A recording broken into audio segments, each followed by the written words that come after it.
Alright guys, today I wanted to show you what I pack for a shoot. We are going to be having a shoot here this afternoon, so I'm kind of got all my stuff in here, and a few of you have been asking, so let's go over what I pack to do a shoot. We're going to do 40 photos today and a floor plan. So we'll go over this guy first, which is, we'll go to the side, my Shimoda bag. I don't exactly remember the model on it, but like what it's called. But this is my Shimoda bag. I love it. It has a ton of storage in it, and we're gonna kind of go through what I carry in it. So one of the first things is my iPad Pro.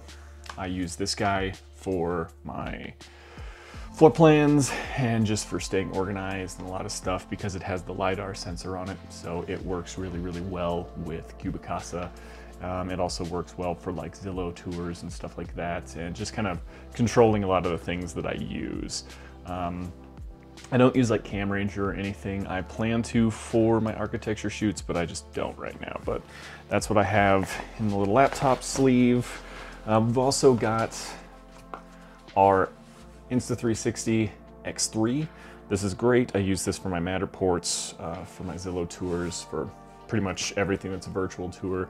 I have used a Matterport C2, I have used a Matterport Pro, and I've used the new one that's like the $5,000 one. I don't think they're worth it personally. I think they are overpriced, and I think unless you are doing work for a client who is very interested in using just the top end gear, right? Because there are people who do. There are people that buy, you know, the craziest sports cars, the nicest luxuries, because they identify with that, and I think that that's a very niche market, and for the vast majority of us, I just don't think it's worth it. But if you do have that kind of market, congratulations, and go for it. But the quality on this one, for the speed, this is honestly just as fast or faster than using those professional cameras, and I think it's great. Excuse me. All right, next we carry a rocket blower in here. Get a rocket blower, great for cleaning out your cameras. A quick note, there's actually a couple things you won't see in here because they're currently recording me.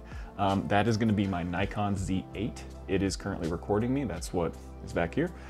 It also has my 24-70 f2.8 S-line Z-mount lens on it, and it has my Atomos Ninja V or Ninja 5 on the top that I use for external recording, and I just kind of use as a monitor as well. You also won't see the tripod it's on, but I don't use that for real estate, and you don't see my SmallRig video light that I have as well, just to keep that in mind.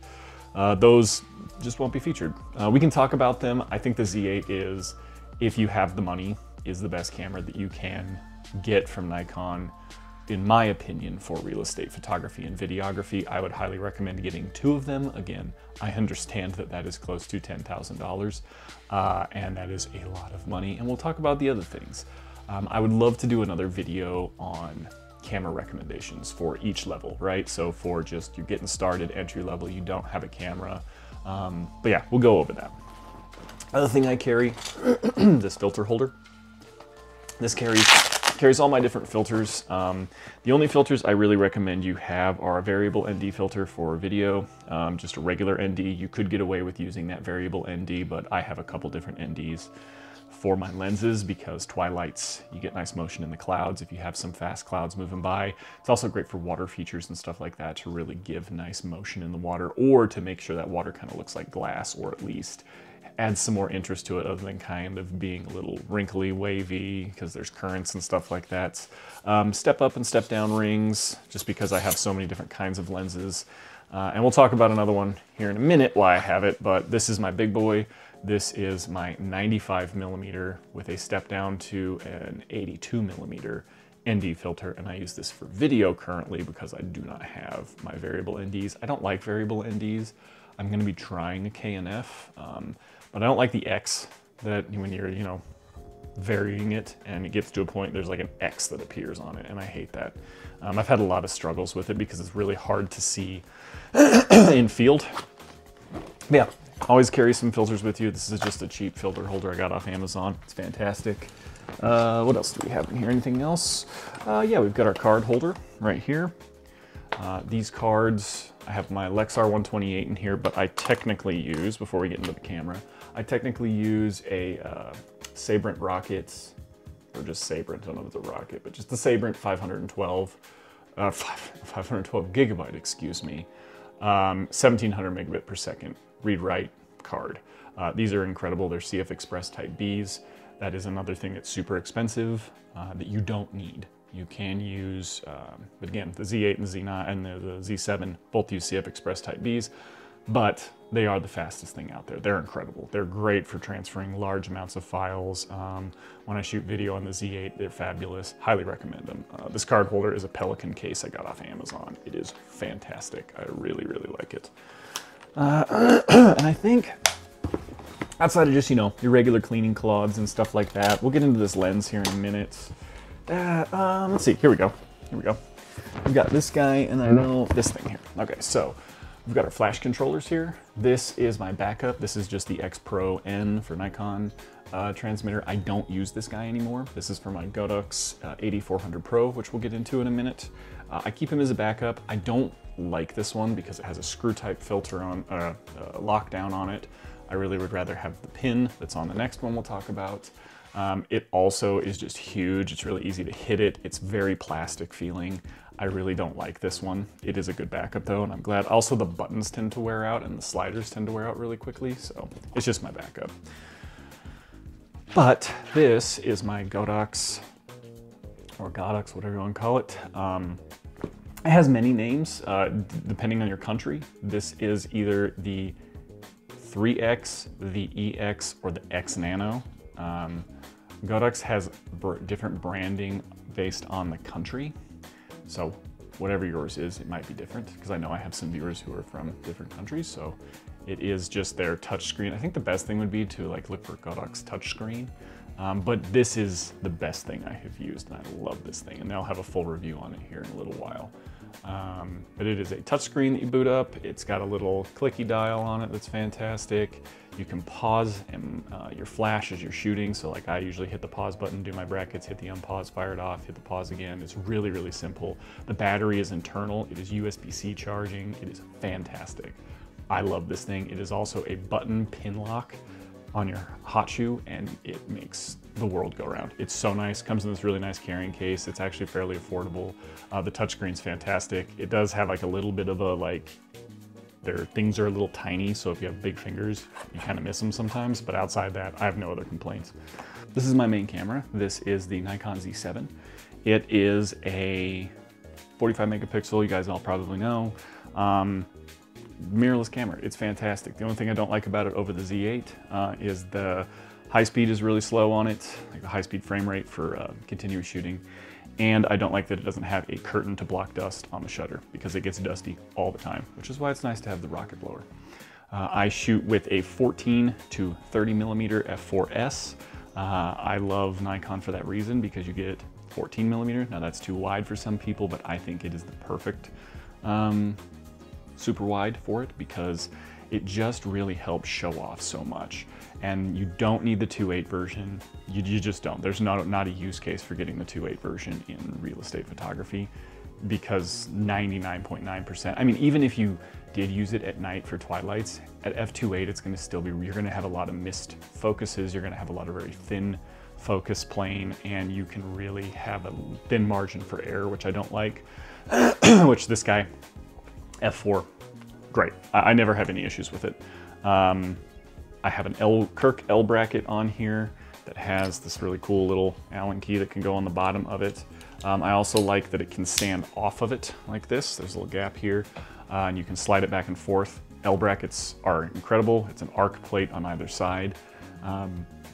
Get an ARCA plate. At this point in time, I don't think there's any reason to not be using an ARCA system, because ARCA is the most compatible type of plate that you can get for your cameras. They are universally compatible with so many brands, with DJI, with everything, and it makes it so easy to take it on, take it off, and put it on its side if you need to.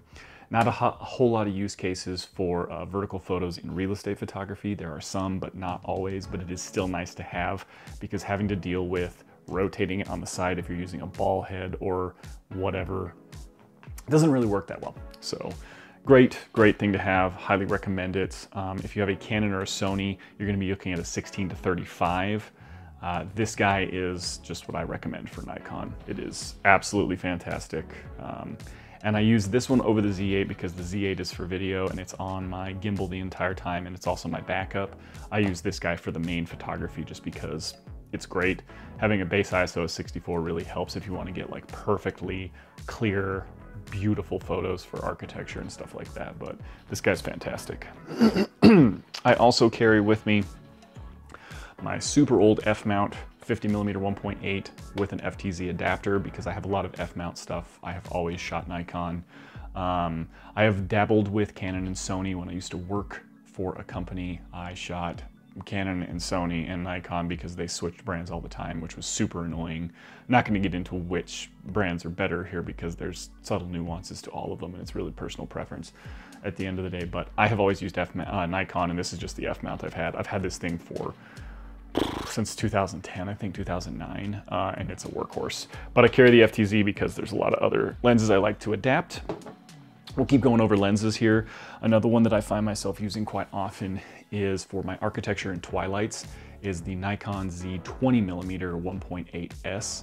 This lens gives beautiful sun stars. It is a little bit closer, so it's not as wide as the 14, and I just think that it really gives such beautiful photos. I highly recommend a prime for that. It also makes it really nice because you have all the way up to that 1.8, and since it's an S-line lens, it is super sharp. Highly recommend that guy as well.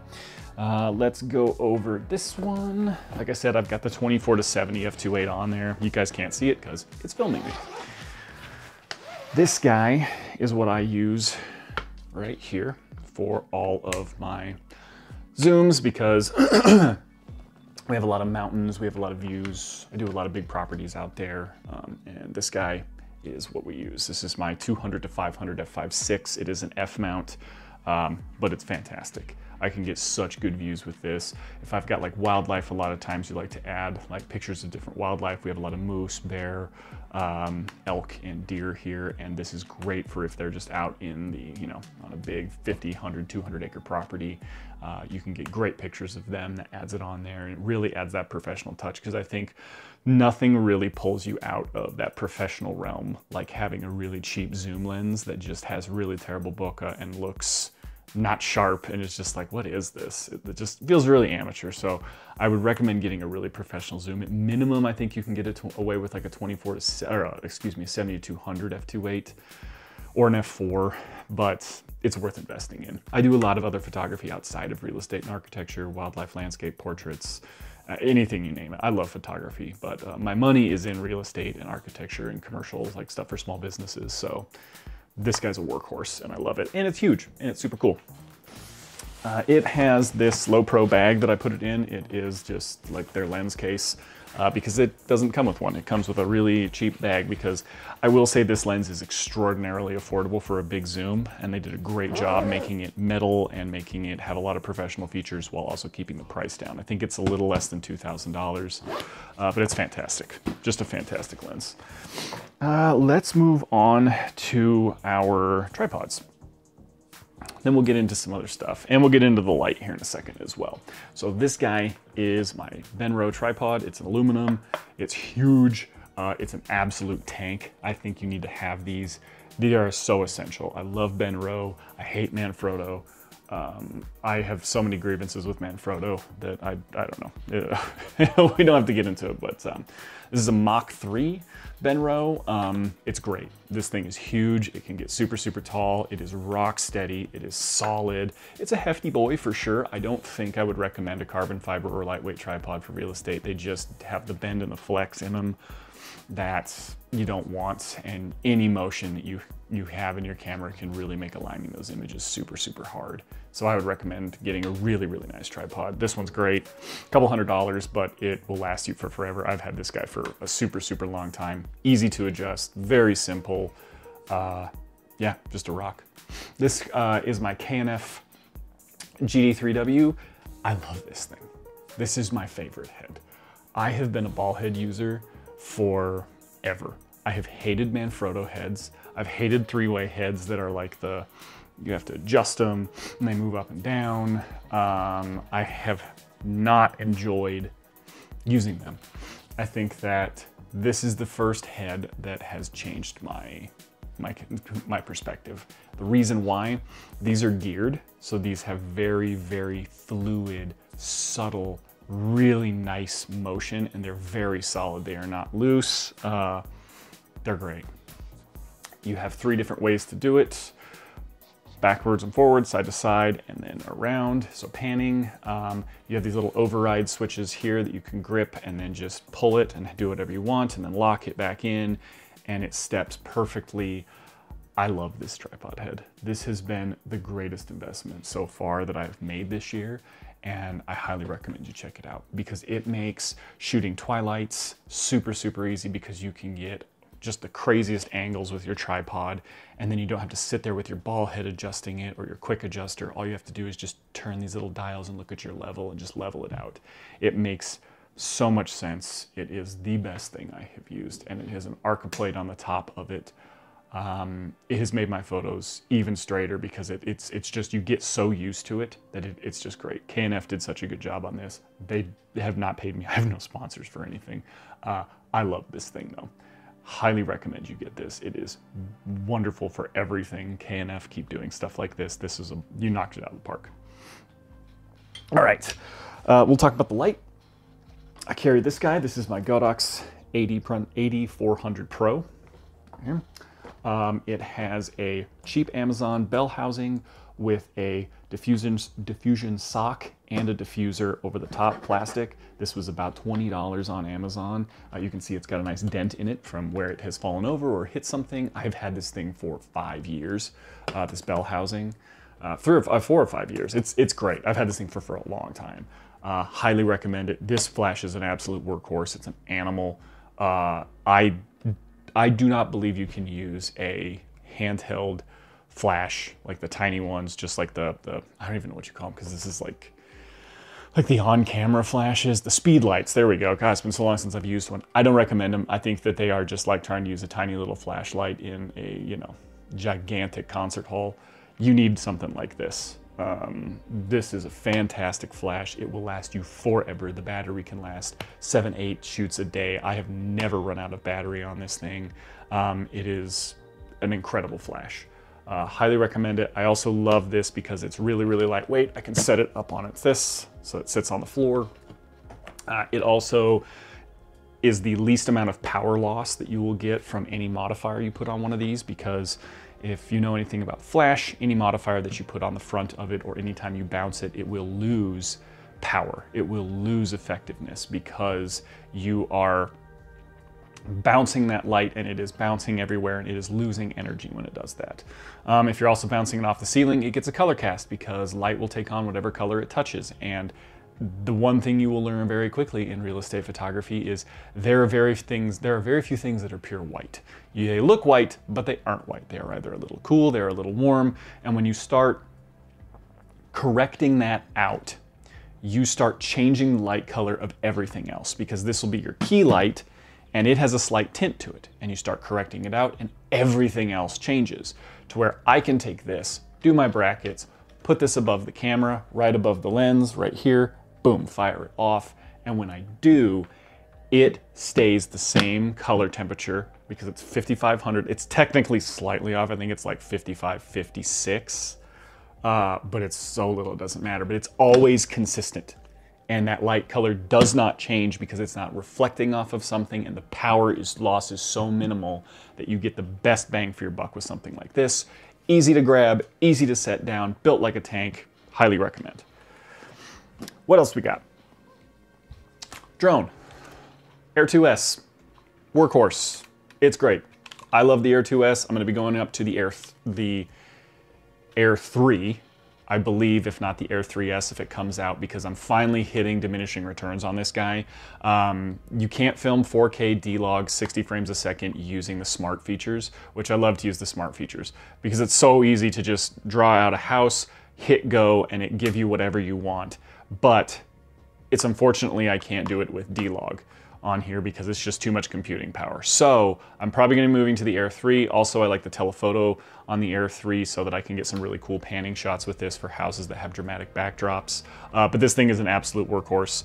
Make sure you're Part 107 certified. There is no reason not to be. If you are not, you should not be flying a drone. Because I have a very poor view of people who fly drones for fun and do really stupid things with them. Quite simply because I have always flown drones under Part 107, and I have always been extraordinarily cautious because I had a grandfather that was a pilot and just took air safety really, really seriously. And I just think a lot of people don't and think that they're fun little toys and can do some serious damage with it. And I think you really need to be respectful of them and treat them right. I also don't like the idea of just, I find them annoying. They're not fun for me. They're just a tool to me. So it is my opinion, and I understand there's people who have other ones.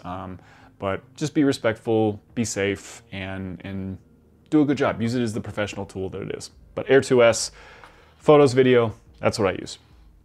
All right, let's move on to the little last bit that we will talk about here, which is going to be video. One thing, you won't be able to see the camera because obviously it's filming me, but I have a cage for it from SmallRig. Fantastic. I would highly recommend you get a cage for your cameras. This one is from SmallRig. It has an Arca plate on the bottom that makes it compatible with my gimbal, so I don't have to have a secondary thing on here. It just goes on. It's good to go if I want to. It's got a nice handle on it. The handle carries a bunch of screws in the side of it here. You can pull the side off of it on the grip. And it's got a bunch of spare screws in there in case you lose some or you need something else to secure it down. It is a cheese plate, so it has stuff all over it to mount everything you could ever want. Cable holders here. It's got a nice little tool built into it down here. You can take out and you can adjust anything, tighten, loosen, whatever you need. Really, really fantastic. Tons of different holes to mount everything on. Really, really nice. Markings on it if you want to do any markings for like a lot of professional cinema and stuff like that. Cold shoe mount, a bunch of cold shoes up here, another 2 cold shoes back here for monitors. Fantastic. Highly recommend this guy. This is the Night Eagle like limited edition one for the Z8. For some reason people keep saying that there is a Arca plate on the side of it. There is no Arca plate on either side, just a heads up. You have to mount one to it. There is not one. I have seen people answer questions about it and say that there is. There isn't. There is no Arca on either side of it. There's little lips and stuff, but there is no Arca plate on either side. So just a heads up on that one. Far as video goes, this guy here, this is my Zartisans 14mm t2.9 cinema lens. I love this lens because it is a t2.9 aperture, which t-stops and f-stops are 2 different things. I'm not gonna get super far into it because this is like where you get into the super technical side of it. As far as I understand it, and the way that works for my brain, f-stops are a mathematical measurement or calculation based off of the focal length and the aperture. They are not a measurement of light. A t-stop is a measurement of the transmission of light. So you're actually getting a representation, which is why like an f1.8 can vary on the amount of light coming in depending on the lens and the focal length. It is not a uniform amount of light coming in, but a t2.9 has a uniform amount of light coming in across all t2.9. So if I go to say t4 here, every other cinema lens that I go to T4 will have the same amount of light transmission because it is an actual measurement of light. In practice, I don't really use it that much because I'm just a solo shooter and I just needed something that was 14mm super wide with a nice wide aperture that could get me what I wanted. Really, really nice throws on this for focus. It's all declicked. You can put motors on it if you want to for pulling, stuff like that. The biggest reason I like it is because the element does not protrude out and this is threaded. So that 82mm thread adapter, step down ring, step up ring I have on here, I can put it on and then I use a larger 95mm ND filter, which is why I'm gonna get a 95mm variable ND filter because it's large enough that it does not clip. You don't get clipping on it. It'll still vignette because it heavily vignettes at f2.9 or t2.9, but it's still fantastic. It is such a great lens. It's built like an absolute brick. It's all metal. It's been fantastic. This has been a game changer for me. The color reproduction is fabulous. It is definitely heavy, but the gimbal holds it, which we'll get into here in a second. But this is by far the best investment I have made in terms of upping my real estate video game, because a lot of the photography lenses just don't hold up in video, at least as far as I have found. And having a purpose-built video lens has been really, really nice. Finally, we will go over this guy. This is my gimbal. This is my Ronin SC-2.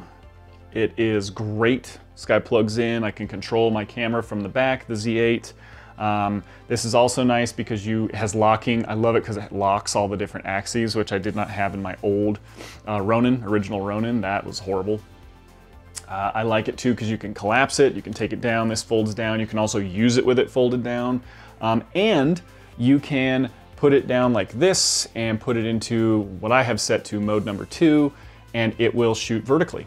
You can walk it vertically, so it will film vertically with the Z8 with all this stuff on it. I really, really like this gimbal. I have a briefcase handle on the back of it that I got on Amazon that has a couple mounting points on it. Fantastic. This thing is super lightweight. The battery lasts for forever.